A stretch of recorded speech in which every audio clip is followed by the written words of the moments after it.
आर्य कौन थे? आर्य ने भारत को कैसे गुलाम बनाया? चलिए जानने के लिए चैनल को सब्सक्राइब कर लेना है, बेल आइकन घंटी को ऑन कर देना है और ऐसी ही कहानियों को सुनने के लिए नरेंद्र कहानीकार की कहानियों को सपोर्ट करते रहना है और पूरी कहानियों को सुनते रहना है। चलिए प्यारे मित्रों, करते हैं कहानी को स्टार्ट। मध्य एशिया से आए हुए आर्य लोगों ने भारत में जब पहुंचे आकर तो उन्होंने देखा कि यहाँ पे राजाओं की शासन चलता है, राजाओं का यहाँ पे शासन चलता है, राजाओं के कहने के अनुसार प्रजा चलती है। तो सभी आर्य लोग बैठ करके एक पास में विचार करते कि इनको कैसे लूटा जाए, इनको कैसे लूटा जाए, कैसे भारत पे राज किया जाए। तो आर्य लोगों ने क्या किया? आर्य लोगों ने समझदारी से और अपने दिमाग के प्रभाव से उन्होंने कहा कि ऐसा करो कि इन सभी राजाओं के राजगुरु बन जाओ, इन सभी राजाओं के राजगुरु बन जाओ, ऐसे गुरु बन जाओ कि ये हमारे कहने के अनुसार ये चले, हमारे कहने के अनुसार ये चलें और हमारा ही कहा ये माने।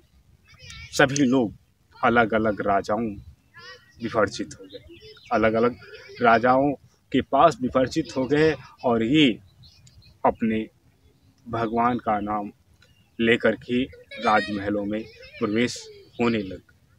भगवान के नाम का आकर्षित अखंड फैला दें और भगवान के नाम पे दान दक्षिणा गरीबों को और उनको गऊओं का दान करना, सभी कुछ पूजा अर्पण हवन यात्रा और दारू मदरा और जानवरों की बलि देना। और यहाँ तक राजाओं को जब अपने वश में कर लिया तो बहुत सारे राजाओं को उन्होंने कहा कि ऐसा करो, इस यज्ञ में आपके बेटे की बलि लगेगी, आपके बेटे की लगेगी, आपकी बेटी की लगेगी, किसी पत्नियों की लगेगी। राजाओं से ऐसे ही करके इन आर्यों ने पूरे भारत के राजाओं पे धीरे धीरे अपना राजगुरु बनने का पूरा शासन आजमा लिया था कि उनके कहे के अनुसार ही पत्ता हिलता था। राजा जब भी कोई काम करता, जब उसका कहा मानता, जब तक वो कुछ भी नहीं कहता उनका राजा, तब तक वो राजा कुछ भी काम नहीं करते। इन आर्यों ने राजा हरिश्चंद्र को भिखारी तलक बना दिया, उनके बच्चों को कौड़ी कौड़ी के दाम बिकवा दिया था, पत्नी को बिकवा दिया था और खड़े होकर के राजा की पत्नी को भीख मांगना पड़ा था। खड़े हिरण्यकश्यप राजा को जब उसने इनका कहना मानने से इनकार कर दिया तो उसे राक्षस बना करके उसे मार दिया गया। पूरे भारत के राजाओं का सोना लूट करके ये अपने पास रखते गए। ये जाति वही जाति है जो ब्राह्मण नाम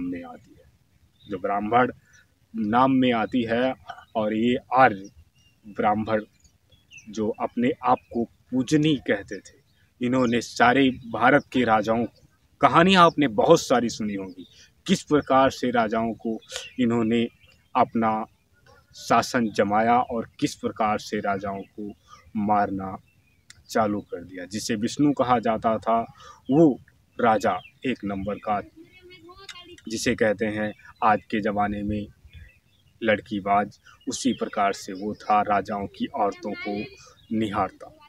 इंद्र भी था, वो भी था, राजाओं की लड़कियों को निहारता, राजाओं की औरतों को निहारता था और उनके साथ में संभोग भी करता था। आर्यों का ये था असली इतिहास कि आर्यों ने आप लोगों के राजाओं के साथ में क्या किया और अपने आप को पूजनीय बता करके और अपने आप को, लोगों को, इंसानों को धर्मों में और जातियों में विवर्जित करने वाला ये आर्य ही था। ये आर्य ही समाज था। आर्य ही समाज था जो लोगों का असली इतिहास मिटा करके पुराने राजाओं का अपना खुद का इतिहास आज पूरे भारत पे राज करता है। खुद आर्य समाज भगवान बन के, जिनका लोग पूजनीय स्थल बना के रखे हैं और उनको पूजते हैं। जो वास्तव में परमात्मा किसी ने देखा है क्या? परमात्मा किसी ने देखा है?